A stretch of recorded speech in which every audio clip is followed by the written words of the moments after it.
And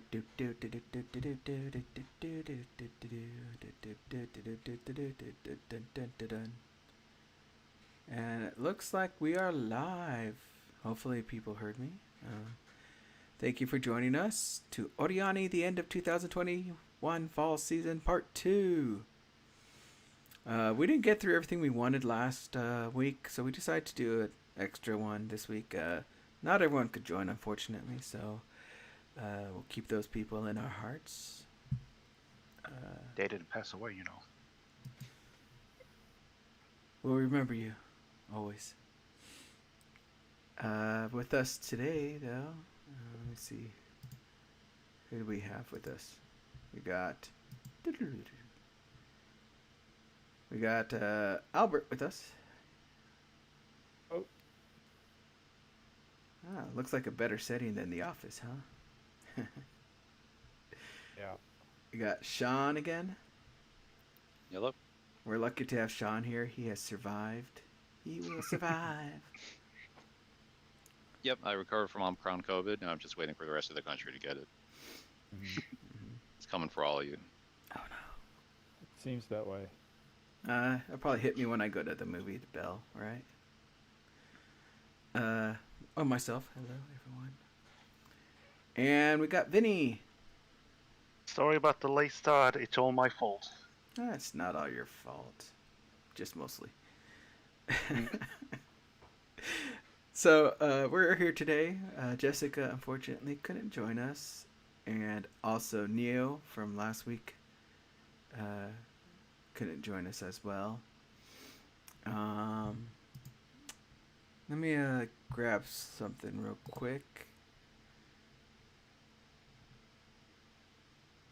I'm going to copy this here. It's for some friends, so we can get started here. But we're just going to still continue down the list, and our first title seems to be in the SS Sakugan.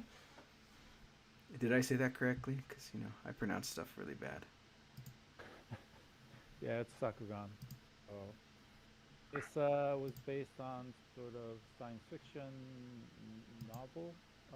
It was originally titled Sax and Gun, and hence Sakugan, but I guess they changed the title at some point.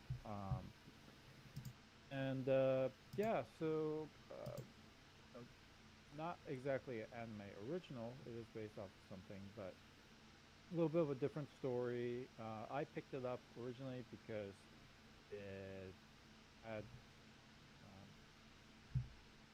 nice color palette and the visuals were nice.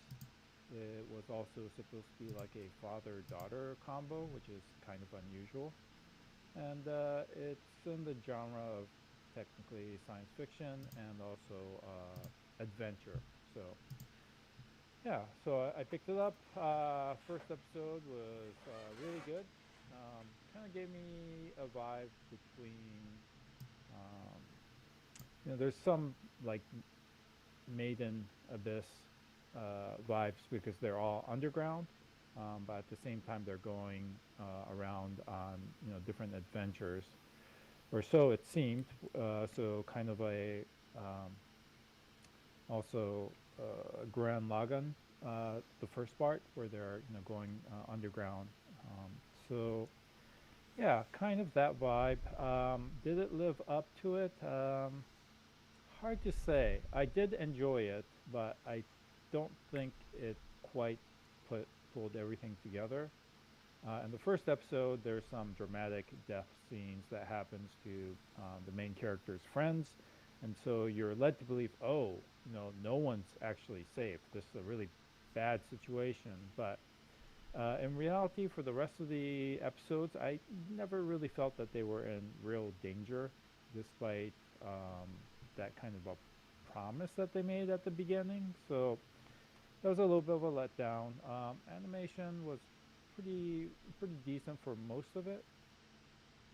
The characters are certainly got a lot of personality, and at the end of episode 12, technically the adventure continues, it says, the title card comes up and it says the end, and then there's a not. So not the end. The adventure continues, so I don't know what's going to happen. There's no word if there's actually going to be a second. We watch it, but it it didn't quite rise to the top as I had hoped. Anyone else watch it? Looks like the only No, other just people that watched it are not here. Ah, okay. just the first three, and I remember maybe the first two episodes looked pretty good, and then the third one looked not so good, Yeah. and then I just like I my tolerance for that kind of thing is pretty low now. Where it's like if it's already showing cracks at episode 3, then I'm out. Like, does it ever reach the same heights as the premiere? I would have to say no. Mm. The premiere was the best episode. There Yeah, were good episodes towards the end, but the plot is kind of choppy. You never quite fulfilled like the world building. So yeah, it's not exactly for you, Sean. Hmm.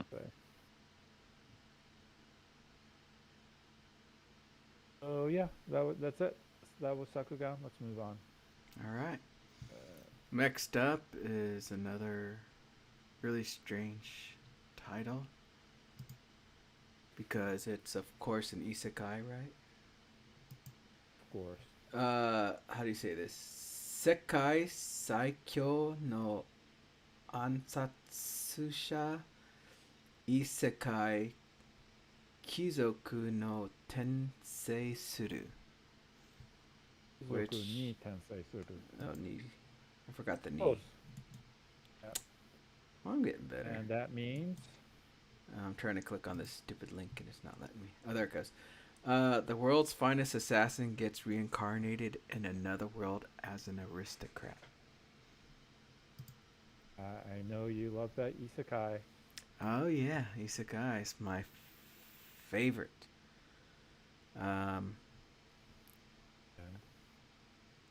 can't remember. Like, I like to make fun of like it's not really an isekai unless it's got Kirito's voice actor. So Yeah, Matsuoka. No. so I don't know if this has him, but I don't think so. No, definitely not. But yeah, it was a decent show. Let me go over here. Let me actually see who watched it besides me. Oh, you saw it, Albert. I did. So the big thing about it that was, of course, spreading around is that it was made by the same people who did Redo of a Healer, right? Oh, the author is the same. Yeah, well, yeah, the authors. So I was expecting a lot of strange moments and stuff in this, and it wasn't actually all that bad. Now I have read the manga, and I've gotten really far. The manga's actually further than the anime still, even though they've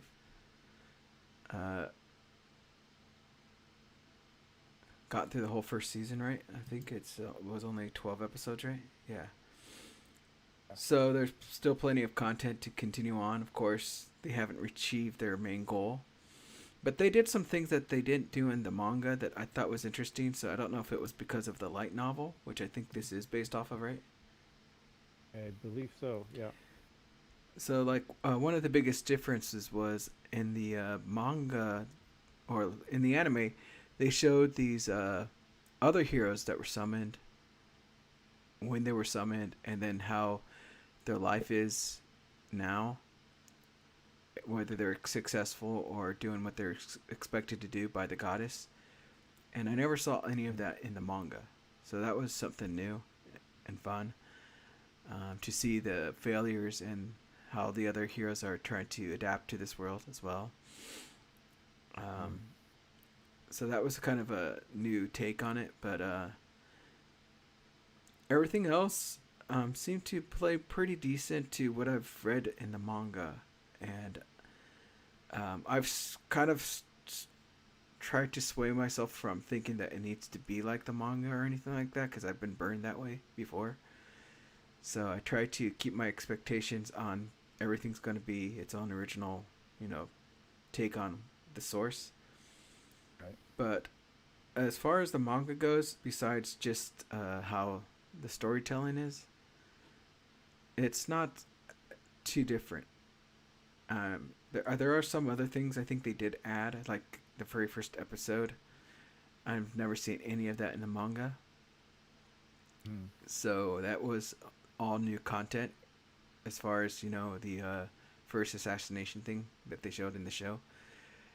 Uh, but him growing up, him with his father, the training, they did change a few things like Tart or whatever I think that's her name, Mm. and how she got the staff. Like she already had the staff in the manga when we see her grown up, while in this show, she receives it Right. in a different way. So they have some slight changes, and I think it was not so bad because it, pits a lot of things together and helps you connect a lot of these other plot things that are going to happen. So it's not so bad, but overall, I really have to say it was an enjoyable show despite what I thought it was going to be. Now, I will say that it seems like they toned down a little bit on um, the quality of animation. I posted a lot of pictures. Like, you'll see, like, there's an opening on the mother's dress on the side in one scene, and then in the next scene, there's nothing there. Or she'll have a ribbon on her arm, and then she'll move a bit and it disappears. And then another scene will be back. So there were some animation qualities that were kind of bad, and I absolutely hated the CG horses and carriage. It drove me Oh, crazy. yeah. So uh, I get it's to save time. I mean, horses are hard to draw or animate, I should say, consistently, and they have them a lot in the show for travels, and but it just irritated me how off it looked compared to everything else. Uh, Definitely. So They look a little janky. yeah, so It's no Shirobako, the horses. yeah, so that was decent. Now I would say it still had some of these really risque, I guess you can call, scenes, especially in their title cards and stuff, where I think it always shows them naked for some odd reason, right? Or the eye catch, I guess you call it, right? The black and white eye catch. Sure. And Oh, good. I don't have to ask you about this yeah, because you said it's from the creator of redo of Healer or something. I'm like, well then, what the fuck happens in this show? yeah. So they do have in the eye catches, but as far as the actual show inside of it, um, they don't really. They're not. I guess I would say they're too graphic. I mean, it implies a lot of stuff does happen, and a lot of things, bad things are going on with certain characters, especially with the Maho arc, right? When she's grown up and what's happening to all the girls. Right. So it does have these moments where it touches on some delicate matters, but at least they're not graphic into it like you would think because of the redo of Hero. So they kind of respected that, but it was overall just pretty fun just to enjoy the show and watch. It wasn't too heavy, it wasn't too light. So I would say it's just an average thing. There's really, I can't say it was terrible, but I can't say it was like great either.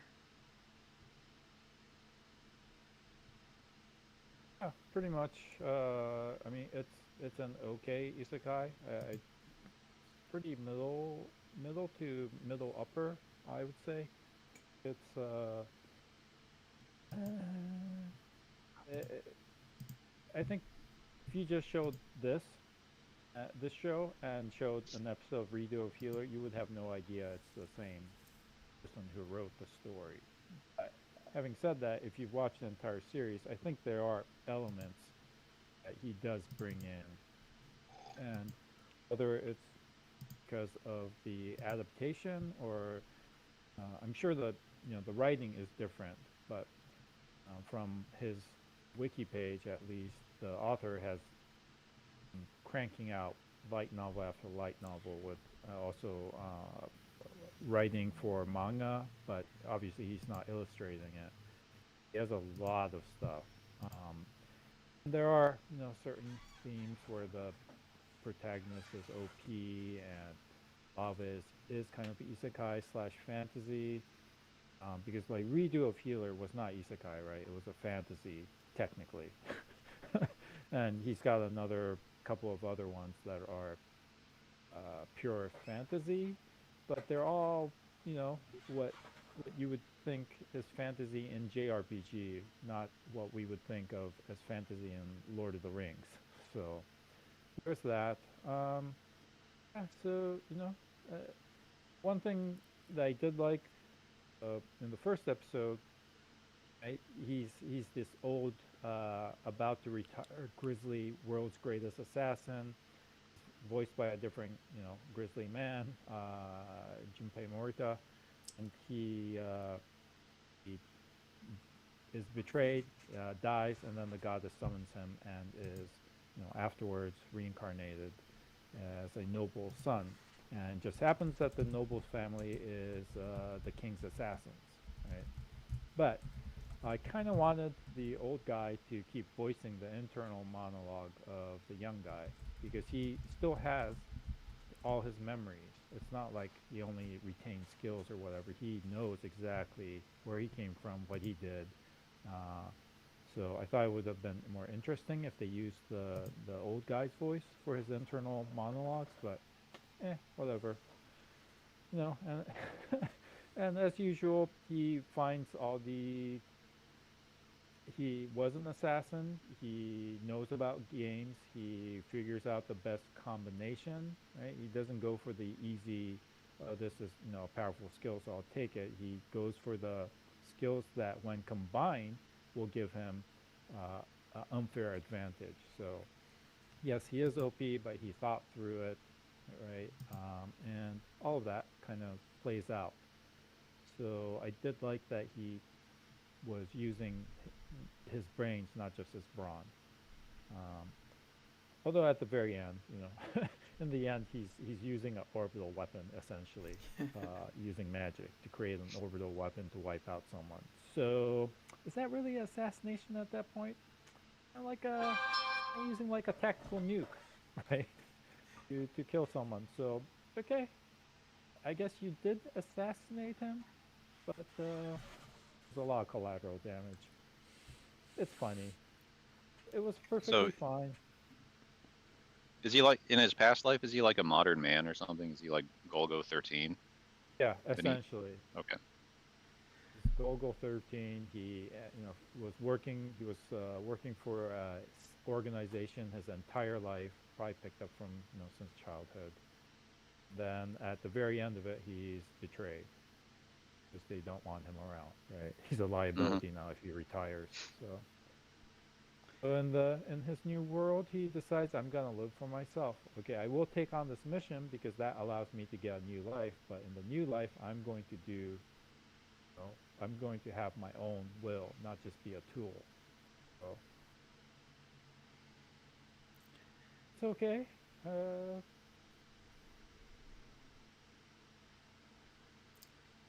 So, uh, I was actually gonna bring that back, cause there is a slight character development to Lou, which is the main character, which I thought was pretty fun in a way, because he's mentioned in his previous life he was just raised as a tool and he just followed all of the orders and did what he was expected. While in this new life, he's learning to deal with the emotions and think for himself and live the life that he wants. So you could still see how he still has his previous life's teachings and how he tries to manipulate or brainwash certain people with the teachings that he's been giving, but there are some slight variations to his growth that I think are that was somewhat decent. So it's not just this flat character throughout the whole show.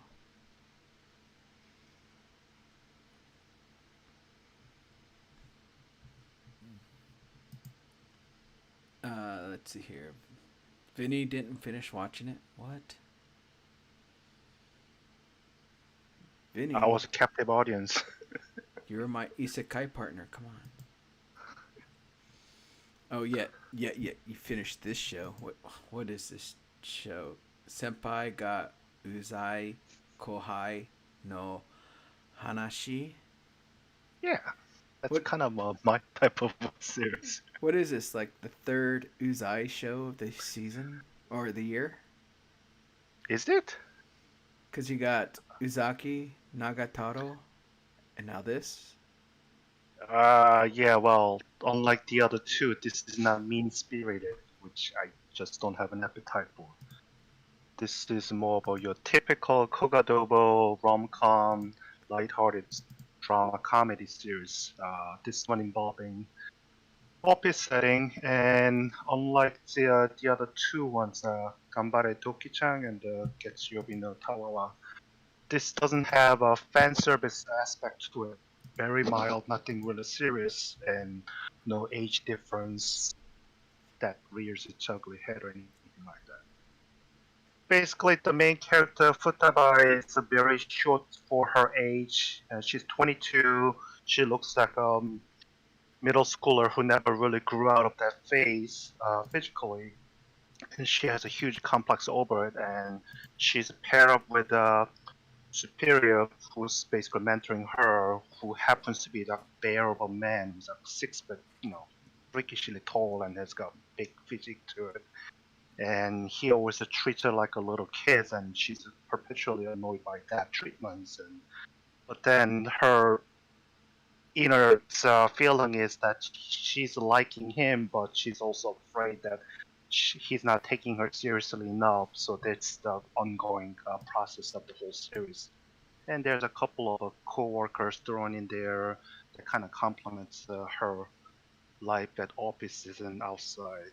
So it's overall a very pleasant series to watch. No dips and divots as far as the quality goes. It's mostly generally passable, but that's pretty much what I expect to see from Kogadobo at this point. So if you want a lighthearted comedy drama, this is kind of things you want to watch. There's no serious plot twist or anything like that. You can just turn it on and just enjoy a few episodes at a time. It's a simple series. Does it does the relationship actually grow, or do they just keep it the same? It grows a little bit, but not much. Nothing like confessions, anything. There's a couple moments where she kind of blurs out in the heat of moment when she's completely drunk and wasted, but he kind of took it as, well, this must be drunk talk, and he just kind of played down.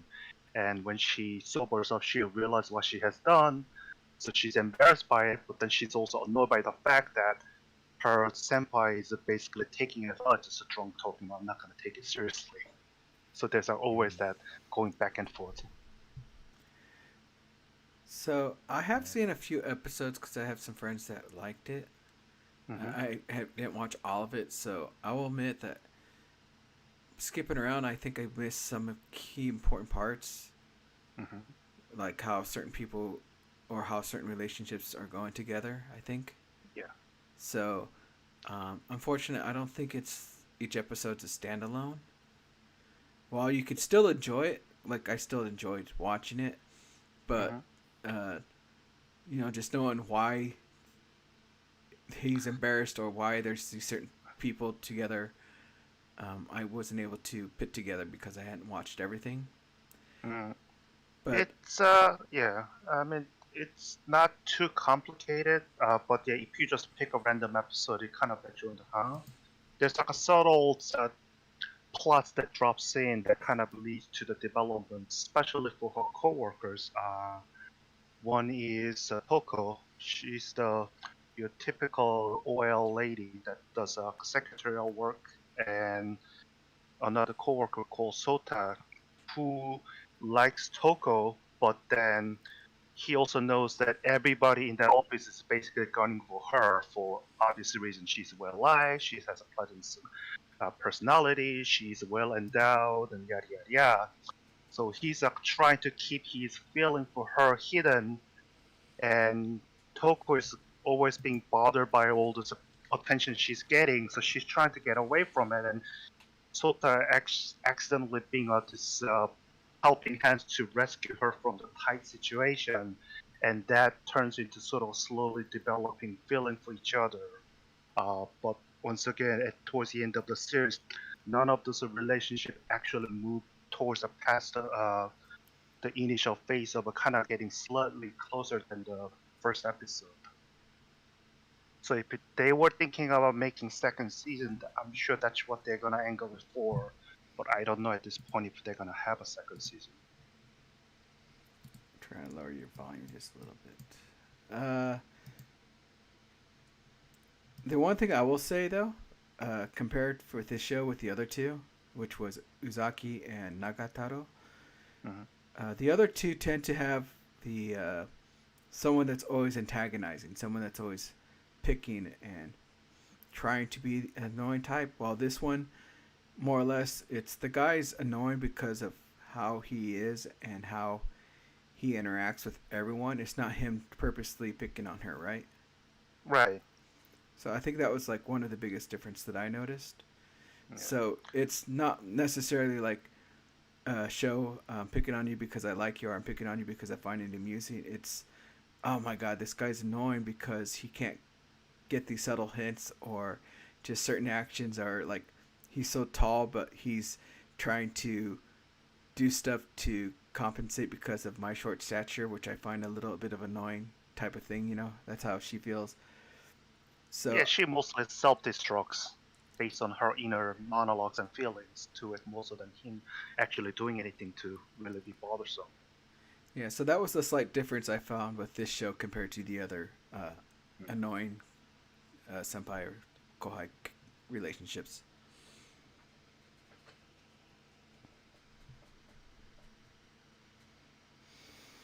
But yeah, I mean, some of the comedy was pretty good. Like for some odd reason, one of my friends just really loved the moment where the girl's like, I guess it's in the first episode where she's like, "I need a drink of water," and she pulls out a bottle of vodka or something like that. Ah, yeah. She's a weird one. She always kind of does like a random things that really makes no sense, and it's never explained as to why she does that. What she does. I forgot what kind of company are they in? Like, is it is sales, right? Or Yeah, they. Yeah, I think there's some kind of a. I think they're sort of in between company that's pitch products for sales. It's for exactly what they never really explained. And those two in the card are in the sales department. Basically, they spend most of the time going from another companies to sales, pitch the sales and show all the projections and try to make a sales. Other characters in different departments, although they're kind of housed in the same floor, so they interact a lot. But one thing, I guess it's the cultural thing, but they do drink a lot in this series. It's almost like if they're not out there having ramen after work, they're in a bar drinking. It's like, oh my god, the liver's not gonna take it. Nice. And sometimes she's like chugging this big glass of a beer, drowning down. It's almost like trying to prove the point that she's grown up, that she's adult enough to drink this thing. And of course, usually end up backfiring on her because she gets so wasted and she starts blurting out and she goes into this whole, you know, I'm so embarrassed I want to crawl myself somewhere later on. all right, I think that should be enough for that show, right? Hmm. Let's go to the next topic, which I just finished moments before. I forgot there's the last episode. I mean, someone reminded me yesterday, but I still kind of skipped it until today. This title, Shin no Nakama ga, sorry, Nakama ja nai to Yusha no party wo oi dasarete, dasareta node, Henkyo de slow life suru koto ni shimashita. Also known as banished from the hero's party, I decided to live a quiet life in the countryside. Yeah, you said the whole thing. Yes, What, without do they have like a retake. 2-syllable version for this show, like OreAni and or Anohana or Suka Suka? Yeah, I don't know. Let me take a look. It's not mentioned. It's probably Shinnaka, but they just refer to as Shin no Nakama. Shino Nakama. Okay. Yeah, just the first part of it. So yeah, So what do you think? this definitely gives off isekai vibes, but it isn't an isekai. It's not. So that's one nice thing, right? So it happens to be a fantasy land, but I guess rather than jobs or skills, they're granted gifts.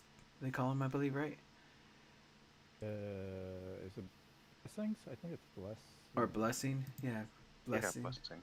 So the blessings, I guess, kind of how do I want to word this? They kind of decide your somewhat, or at least in that world, they kind of believe that the blessings decide your fate or the path you need to take for your life. So if you got the blessing of like farming, you're going to be a farmer. If you got a blessing of something that has to do with fighting, you have a lot more diversity, but of course it's going to be something with combat. So these blessings kind of drive how you're going to live your life, and but also because of these blessings, you're also given a high drive to act upon these blessings. So that's why people, I guess, in that world, a lot of people believe that if you have a blessing, you need to follow through with it and accomplish what your blessings are for. And this show kind of goes into this thing where I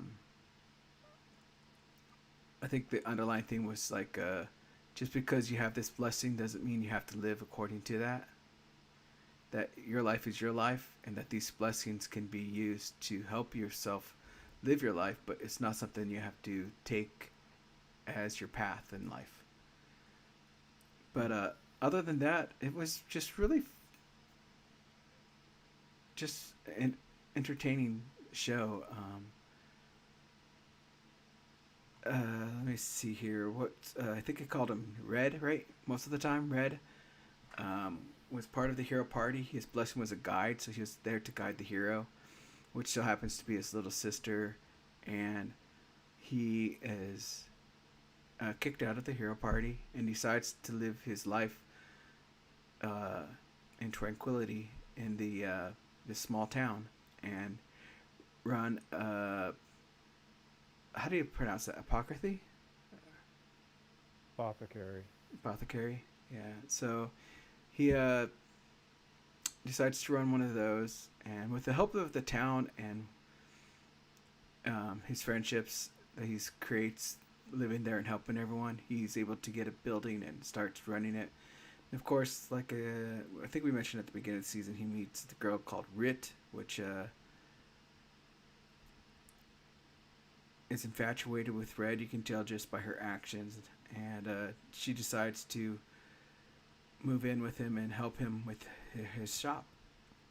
All the meanwhile, we're shown the hero's party moving along without Red, and they're just starting to fail, and things aren't going good, and the party's falling apart. And slowly, but they all kind of, the other party members realize that Gideon, or Red, was the glue that held everyone together. And slowly they're falling apart, and now they decide that they're going to try to find Red. And while all this is happening, there's also things going on in this frontier town where he's at, and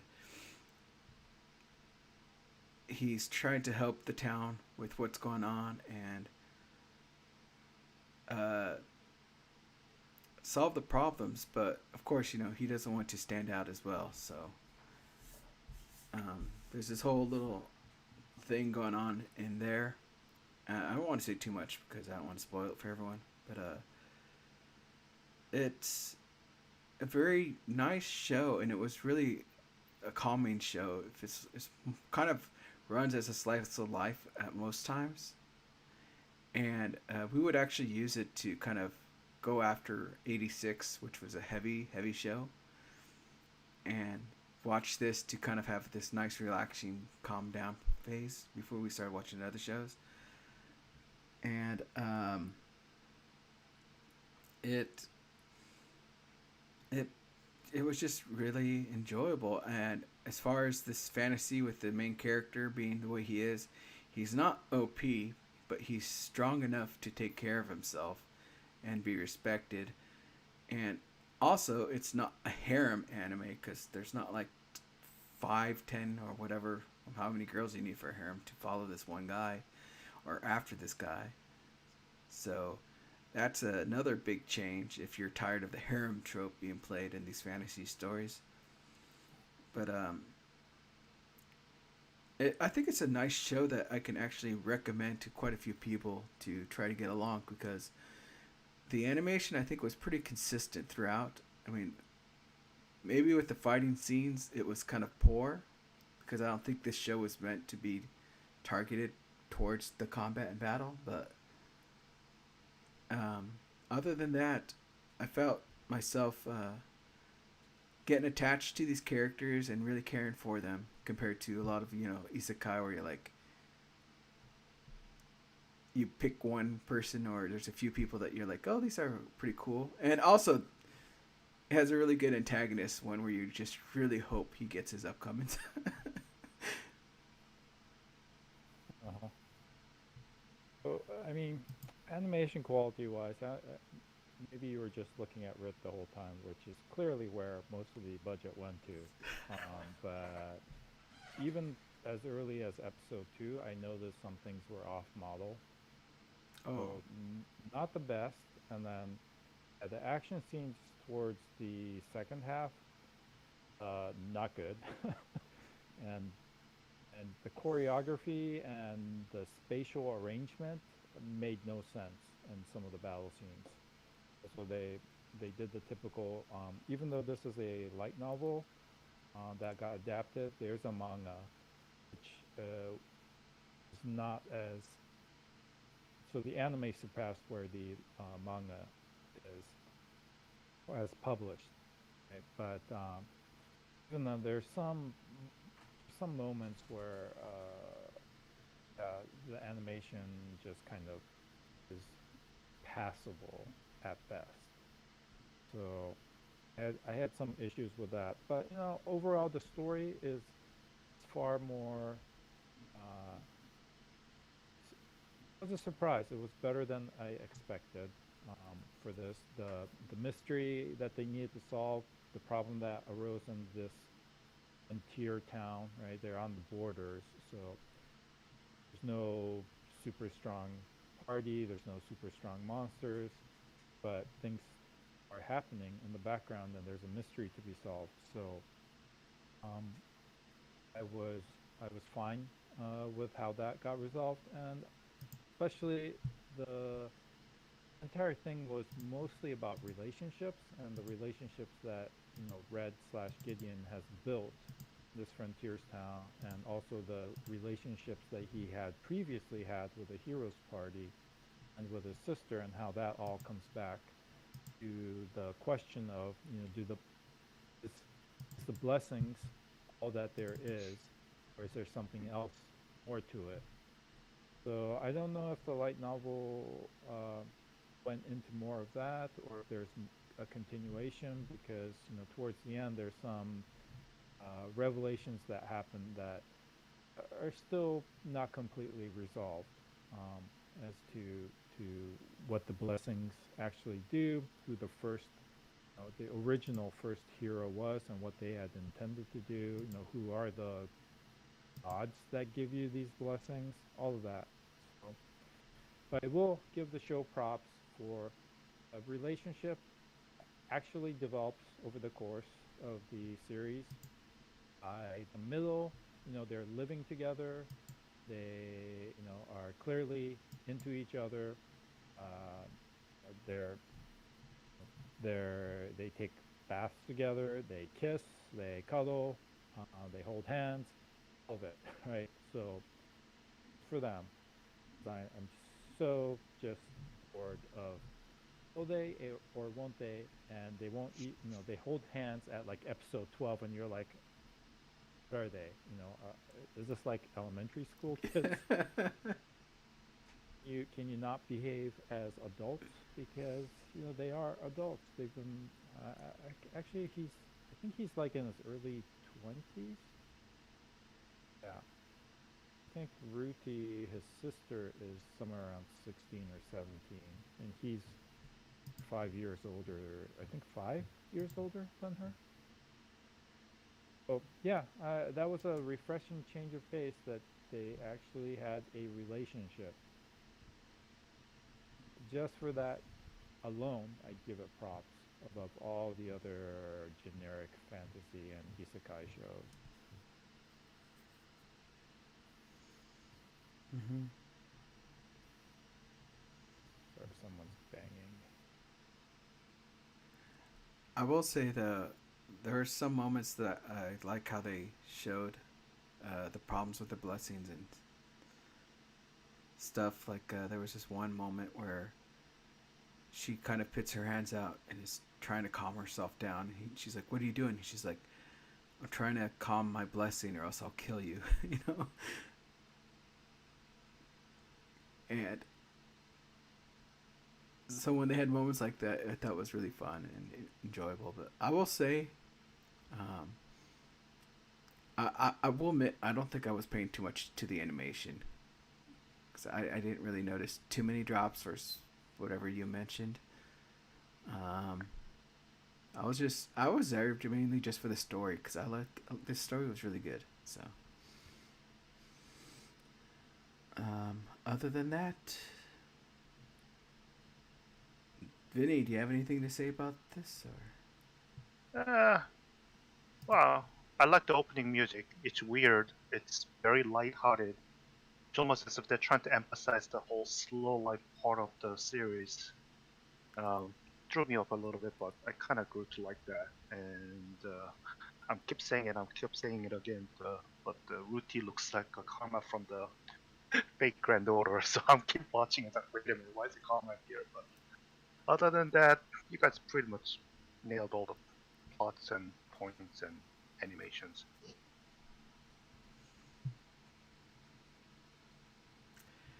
All right, let's go ahead and move on to the next title, which I believe is like something you guys were hyping up last season, right? As one of the better shows of that season, but it continued on to a second core. And now, is it done? Which one? You got me to say Aquatop? this.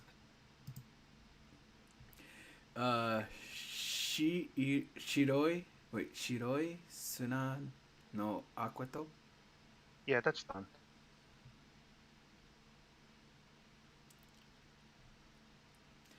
So was it worth it? Was it good? I actually have not seen anything of this at all. Except the Really? PA Works thing. Yes. Who wanna go first?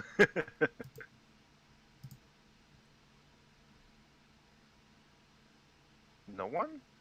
Albert, you might be muted. Yeah, Albert is muted.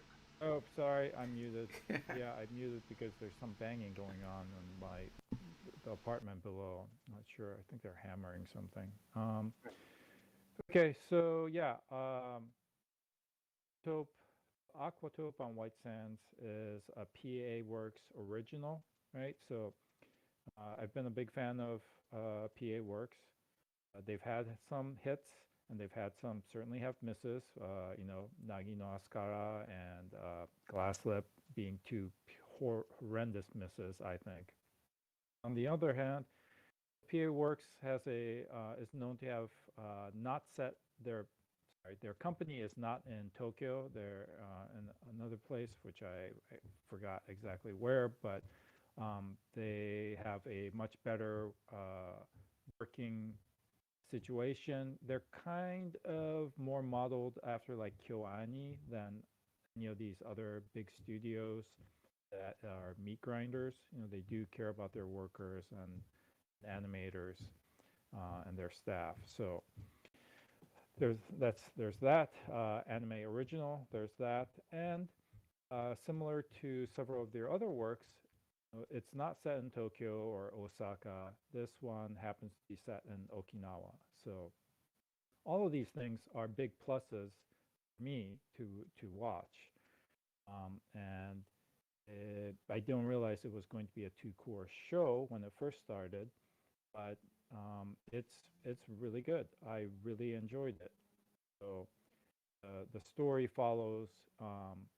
It starts off with following this girl Fuka, who used to be an idol but is now retired, and she still like hasn't finished high school, right? But she's retired because of some misunderstandings that happened at work, and she was kind of forced out. And because she doesn't want to go home, she kind of impulsively buys a ticket to Okinawa to get away from her family and the town that she has to go back to. And meets Fuka, who is the granddaughter of the local aquarium's chief. So when father is busy doing other things, she's kind of been the taking care of business as the chief, in standing. But it's only because she's the granddaughter, right? And she wants. This is a very important place for her.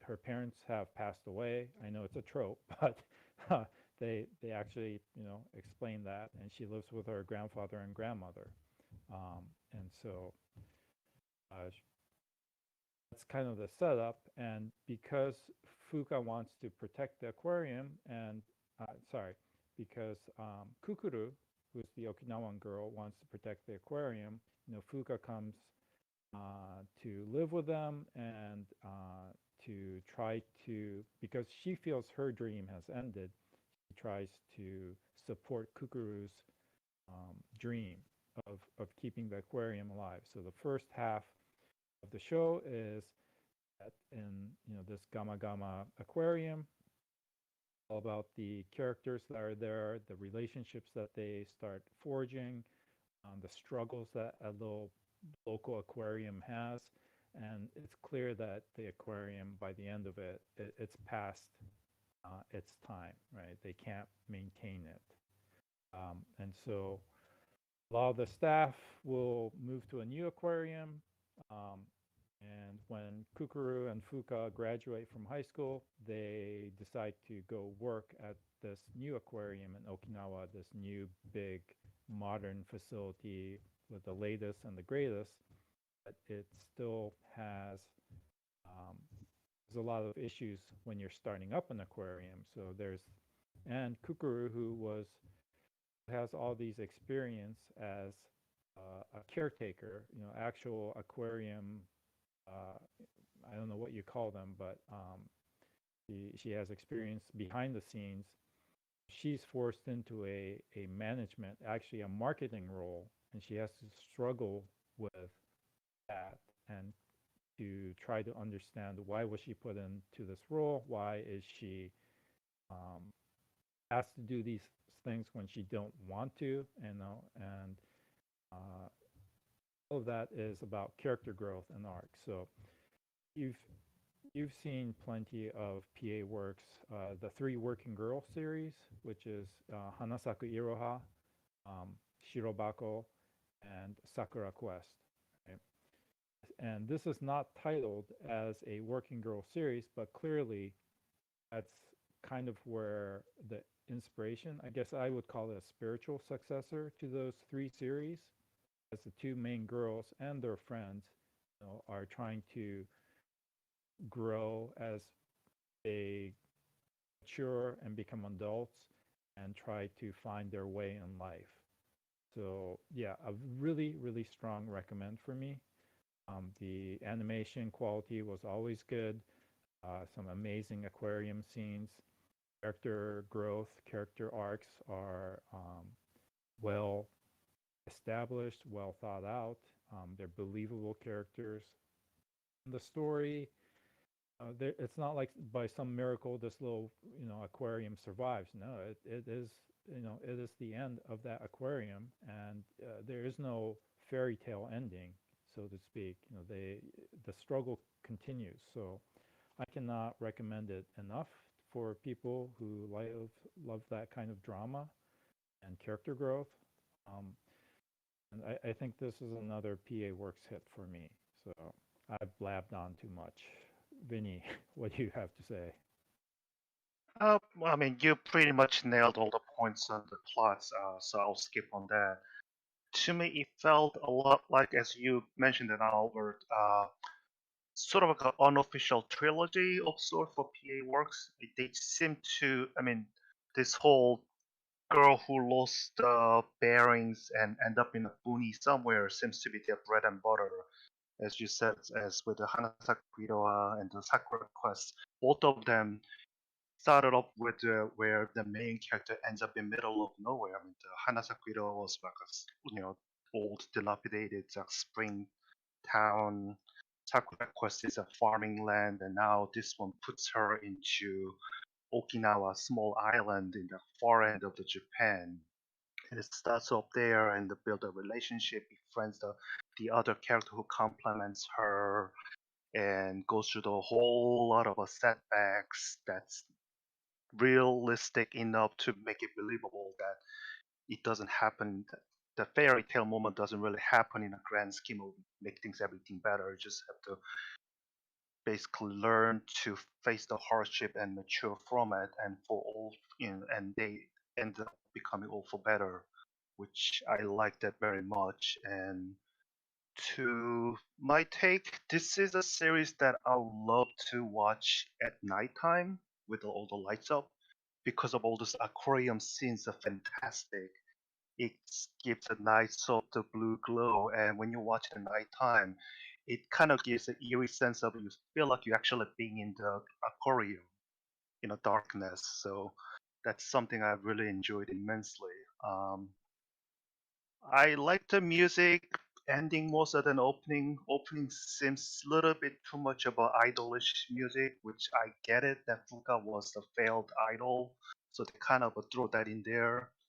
Um, Music was okay, I just didn't care for. But as far as animation quality and presentation and storyline, uh, I that was one of the few series that I kept up with it without missing a beat every week. I was actually looking forward to it, so it was really good.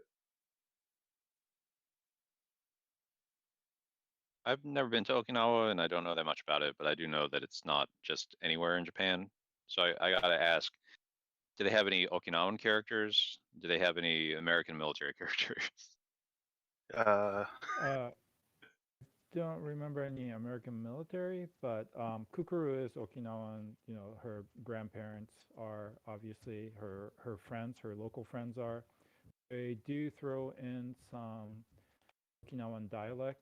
Like her friend Udon-chan's mom speaks pretty heavy Okinawan dialect. Thing you need to know about Okinawa from a historical perspective is it was a completely different kingdom in the past. Right? It's similar to how Hokkaido was. So the Honshu people went over, and took it over. So they had their own culture, their own language, their own kingdom before mainland Japan, the Yamato people essentially went over, screwed things up, and took it over.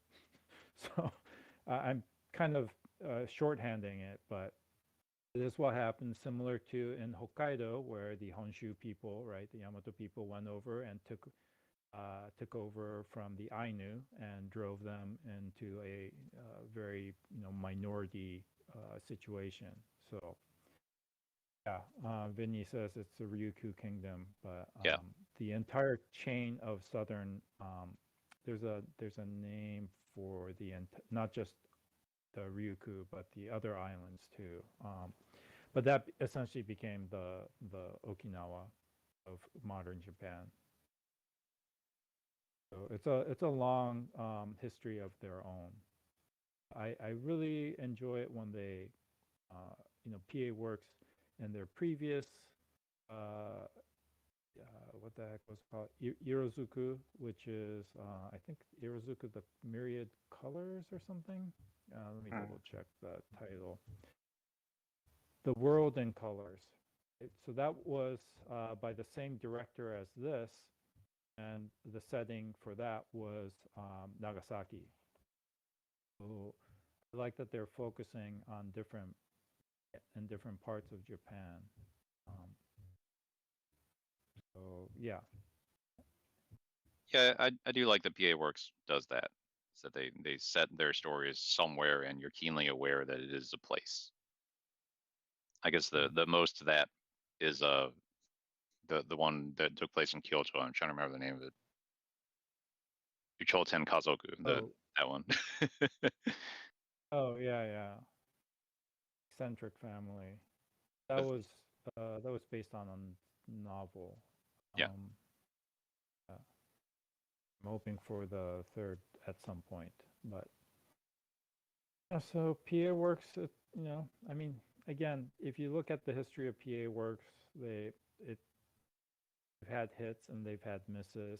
The original works are also hits and misses. Series The Jaeger I thought was a miss. Irozuku was a hit for me. Aragon didn't even get past the 3 episodes. Pareraman, I couldn't get past 3 episodes. The Day I Became God, really, really sad. But Aquatope on White Sands, Sakura Quest, Kuro Mukuro, all of these I think are fantastic. Right, yeah, that one, the one with the samurai who then pilots a mecha. Mecha. It had its moments. I'm not going to call it great, but it had its moments. Yeah, true. I did enjoy it. So unlike other original works like Glass Slip and Charlotte and yeah. Charlotte. Oh man. No, not the Charlotte. Yeah, I mean, as bad as Charlotte was, if they make another Jun Maeda thing, I'm gonna watch it. Just can't help it. Yeah. I can't help it. I mean, it's good to a certain point, and then it just falls into Tropeville, right? And you could just see it coming from a mile away. Even the weird twist, once you get past, how is that even possible?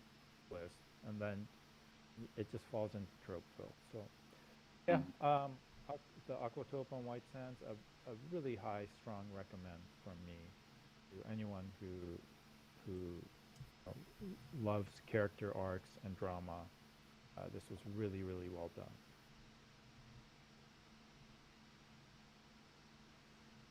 Watch it. All right.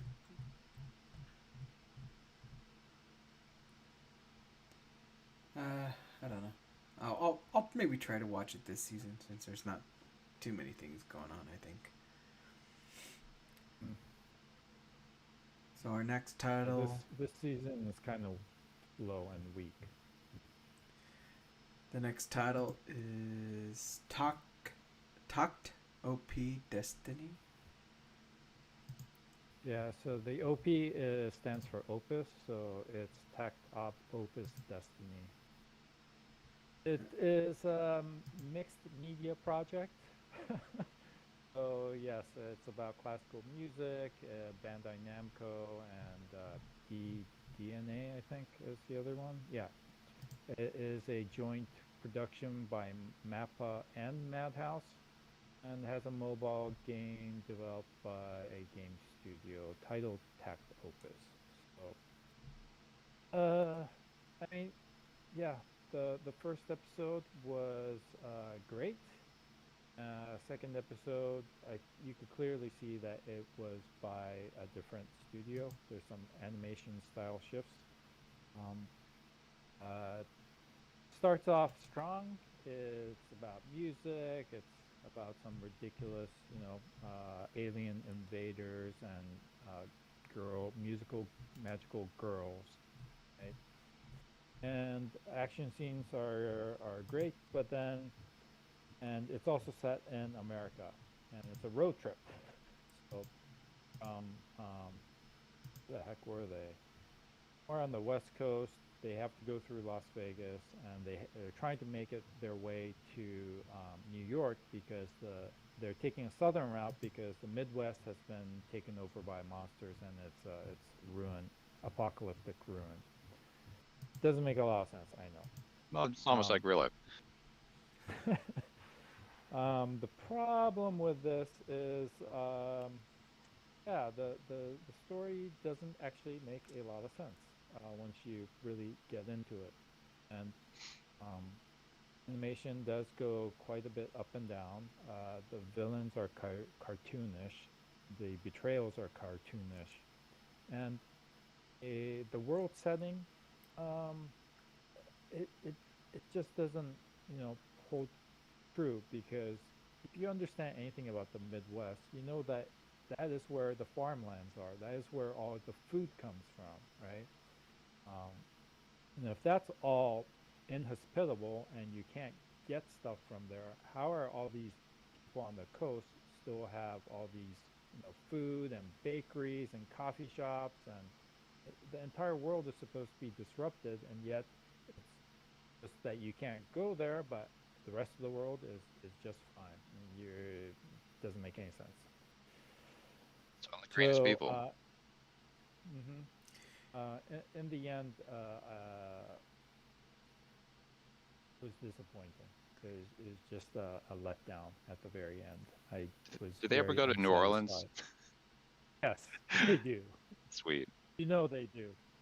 And strangely enough, it's this underground bar, and the master of the place, the bartender, master slash cafe owner, uh, is black, but the rest of the I don't know, the rest of the city is mostly not, which is not what I saw when I visited New Orleans. So, okay, maybe you should learn how to, animate non-generic anime people. Uh, I had some issues with that episode. That's okay. My expectations are low when it comes to anime representations of America. Like, I'm impressed that they go to places that aren't just here's Hollywood and here's New York. There are things in between those two cities. Mm. You mean like Chicago? Yeah, sometimes. Yeah, So they yeah, I know. So it's not it was okay, but it's not very well thought out. And then, what the other thing is one of the side character who plays a pretty important role is a recurring side character.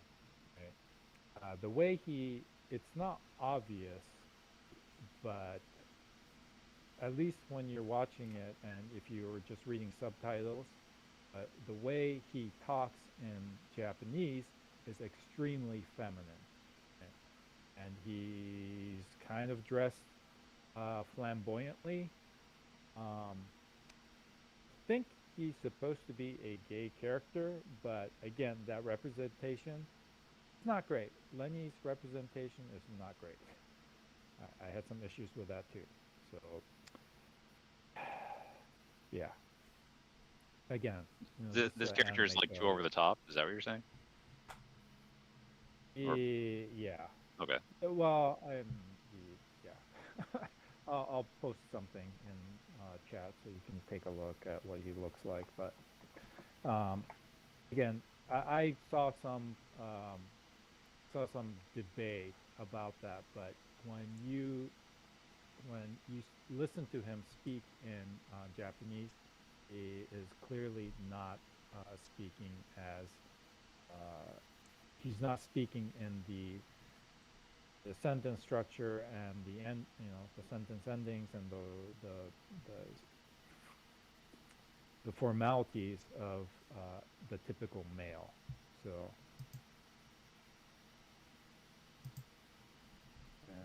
let's see, I posted into here. I mean, I liked him as a character, but it also did not make a lot of sense in other respects. So where? Oh, whoops. Think. So yeah, it has a lot of problematic elements. Hmm. That was just me.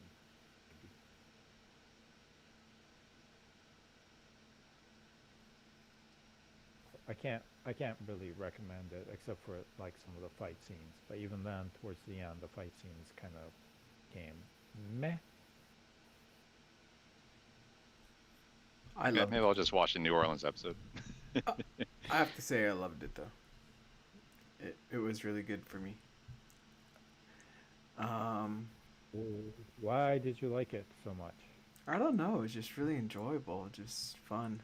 I thought it was entertaining and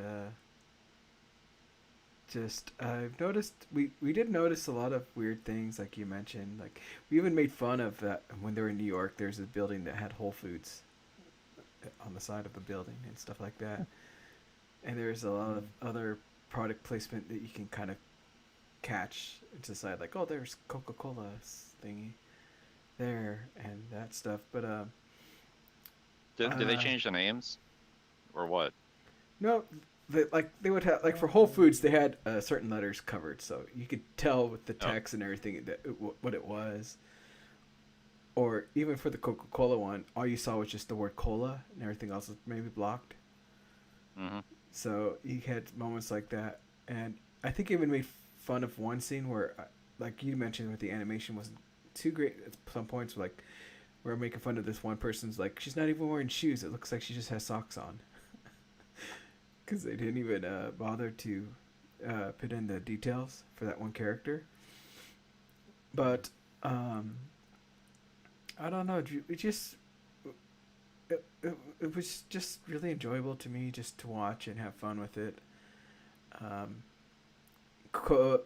Destiny's, I guess you could say Destiny, and how she grew and changed was pretty fun as well. I mean, she didn't stay her static self the whole time. You can see how by the end of it she had changed quite a bit, and there were some other little fine things that I appreciated that they put in and noticed that um, that were small details that made sense later on in the future. Like whenever she went into her fighting mode or whatever, that you can actually see Tak's eyes change Yeah. and stuff. But I will say though, some of my friends were kind of upset because they got spoiled because they followed the artist and the artist posted a picture that kind of spoiled the end. But Yeah. yeah, Lamb. So I don't know if it's just because they watched the episodes late and they got spoiled, but when it came out, when they saw that the poster at the end or on Lamb's Twitter, and then when they saw the show, they're like, "Oh, that's what that was." But it was still really decent and fun for me. We watched it every week as a group and had an enjoyable time with it. I noticed how they incorporated certain music to certain characters, like Valkyrie. They had her music. What was that song? Flight the I don't remember. It's probably Wagner. Yeah. So Valkyries, and they had that tone, even though it was slowed down quite a bit. You could still hear it underlining when she was fighting and stuff. And but I would say the ending kind of got really weird. I don't know if they were just pressed for time, or if that's how it really was supposed to end. But there was also some things that I kind of wondered and was really interested in, which is like on Destiny's character design. When she changed, she had that big round disc on her head, and I noticed that Anna had one earring with that exact same design. So there's some things, subtle things like that. I was like wondering how they connect, but just I think it was just fun to see the different what do they call them? The music arts characters and how they designed them. I even had fun. I think in the mobile game there's a whole bunch more that you saw in the New York fight scenes in the background, right? All these other music arts. Yeah. I think I even had some fun drawing a friend's OC character as if it was a music art character by redesigning her and changing her to look like that. So we just had pretty much a really good time with this show. We would watch it and then go back and just pick up certain things and just have fun. Like, oh look, there's the map of the United States. Let's see how correct it is, and make jokes. And so I don't know if it's because of the group setting we were in as we watched it that made it a little more fun and enjoyable compared to maybe yourself watching it yourself and analyzing it the way you were. Definitely true. It's more of a group watch, kind of a dumb road adventure, right? That you just follow. You can poke fun at it, and try to find all these little small things. Yeah, So, I think even Vinny was there making fun true. of New York and just like, dude, that's not New York. There's too many Caucasians. You need more dark-skinned characters like you mentioned in New Orleans. Yeah, we found out a half of man who's not Caucasian. Half of man, not even full man. Yeah, so we actually went through every single scene, pausing it. Any dark people? No, nope. Okay, let's see if we can find some. But yeah, we also tried to look for just. I thought the other thing which was a little interesting, which I kind of was hoping to hear more of, was that his original song that he was trying to compose near the end. I kind of feel cheated that we didn't get to hear it, or maybe if we did, it was playing in the background somewhere during one of these fight scenes or something. But I'm kind of curious as to what he would have actually created. But they definitely gave the whole show this thing where like there's definitely more content that could be released, and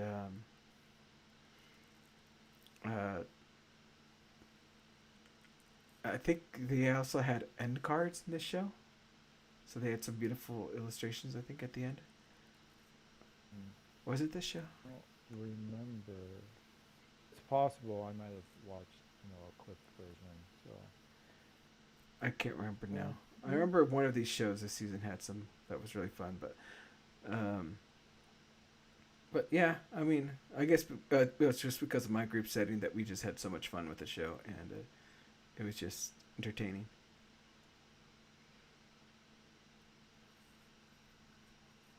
okay, cool. Let's see what else we got as far as titles. That's it. As for that, I guess I can go to one more title. Give me 1 second, cause this is like a real quick show because I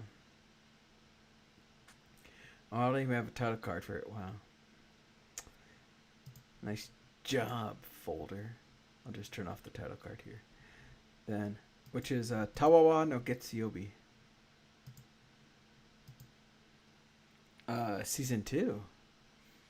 So these are short animes, shows that were, I think, 4 to 5 minutes long, and of course it follows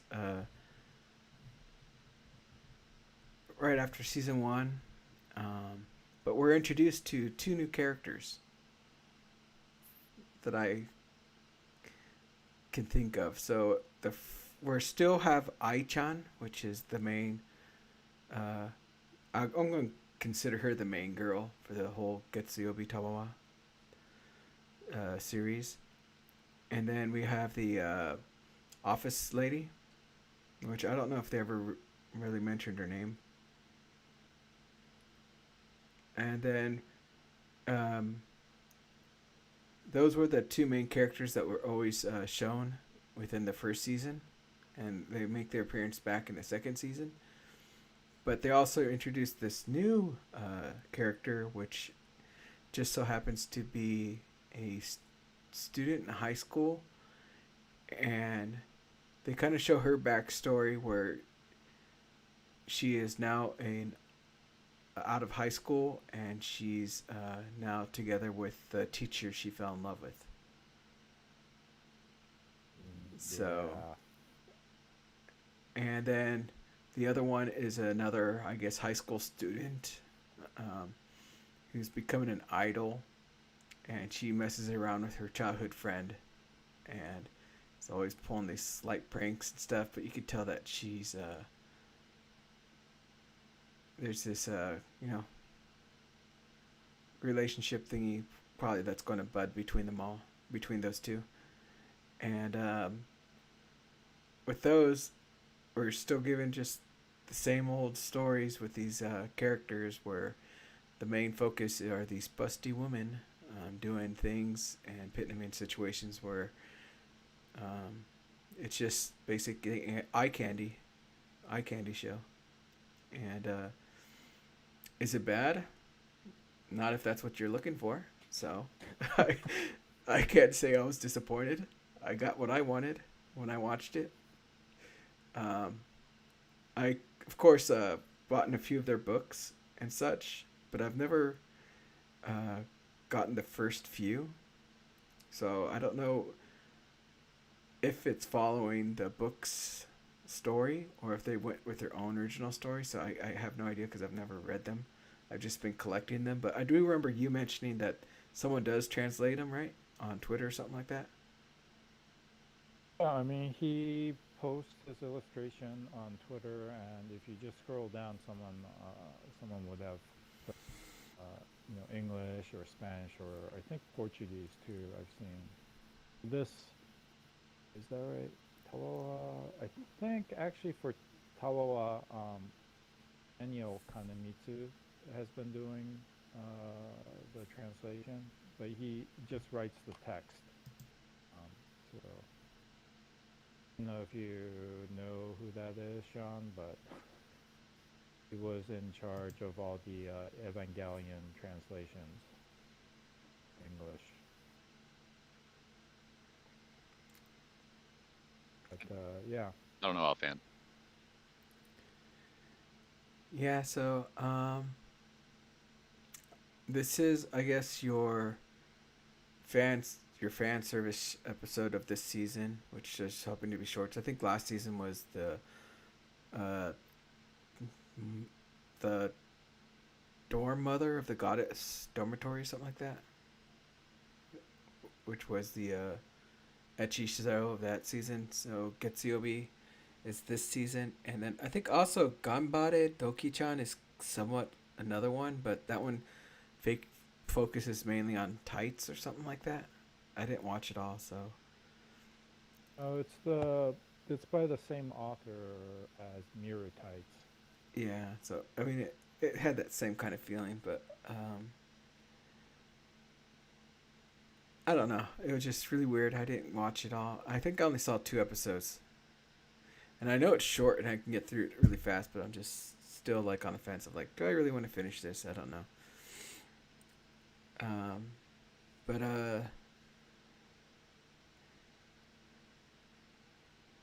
yeah, so if you want eye candy and you have what, like maybe 2.5 hours, you can get through this whole season.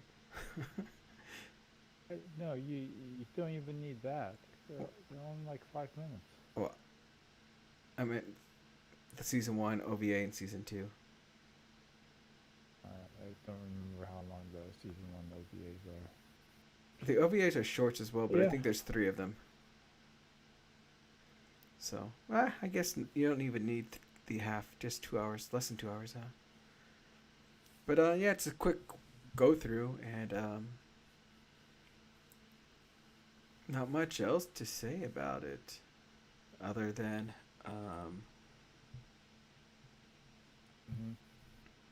Mm-hmm. when's the Other live than action? I'm just kidding.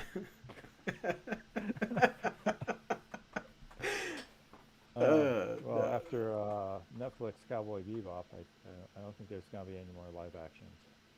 Yeah. So, but other than that, I think we got through everything we really wanted to. I'm kind of sad that Neo, Yama, and Jessica weren't here to talk about the Taisho Otome Otoshibanshi. I kind of wanted to hear a little bit about that.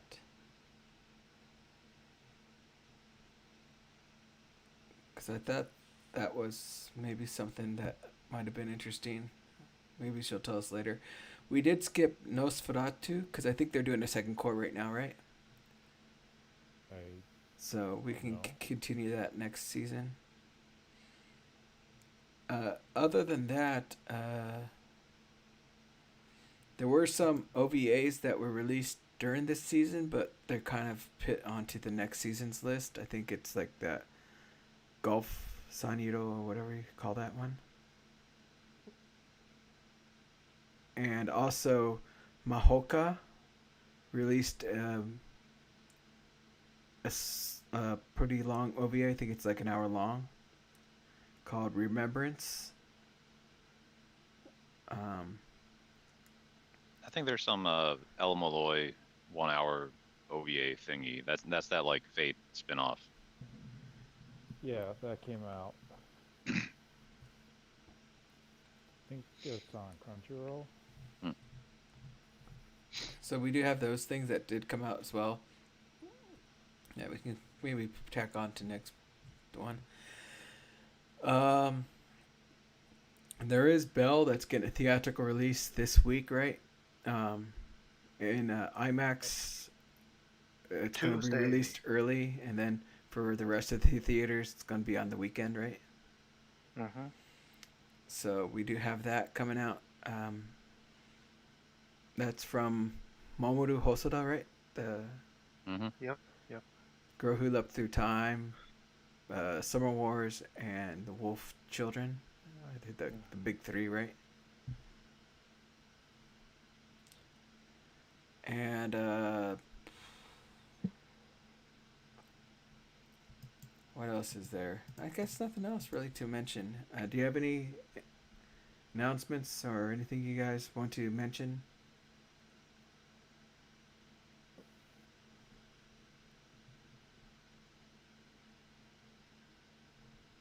Nothing that I can think of. Just looking forward to. Well, I guess a few days ago I would call it next year, but now it's this year. Looking forward to this year. Hopefully, it's better than last year. Mm-hmm. Well, Yeah. I told them myself last year, and look where it led us to. Well, there are some gems, I guess you could say. I think things should start picking up, right? With the well, I don't know. I guess COVID's still pretty bad, right? It's very bad. I mean, New York just hit 100,000 people coming positive a single day. So I wonder how Japan is. I wonder how it's going to affect the anime industry still. Because I don't know. noticed that the SakuraCon, which is the anime convention over here in Seattle, I don't think there were any Japanese There's no Japanese guests. Yeah, unless they It's really already it's really hard to fly in and out of Japan yes. for reasons that aren't. I don't know. Visitor You can't just go restrictions. there because you need like a special reason to enter or exit Japan at this point. So, Yeah, but I think that's it. Thank you everyone for watching out there. Um, Dragon, you have a nice day. Dragon Warrior was here with us watching or listening, I guess. Uh, have a good night, and I think we'll be back hopefully January 30th, if not the week after. And we'll start with the whole new season, which I don't know. Hopefully something turns up like in last moment, or else we're just gonna be sitting here talking 30 minutes about World End Harem because that's the only show around or something. Oh God. 30 This- minutes is fine, man. Sometimes it's just that. So, Which one of us gonna survive? So I don't know. thank you all, and good night.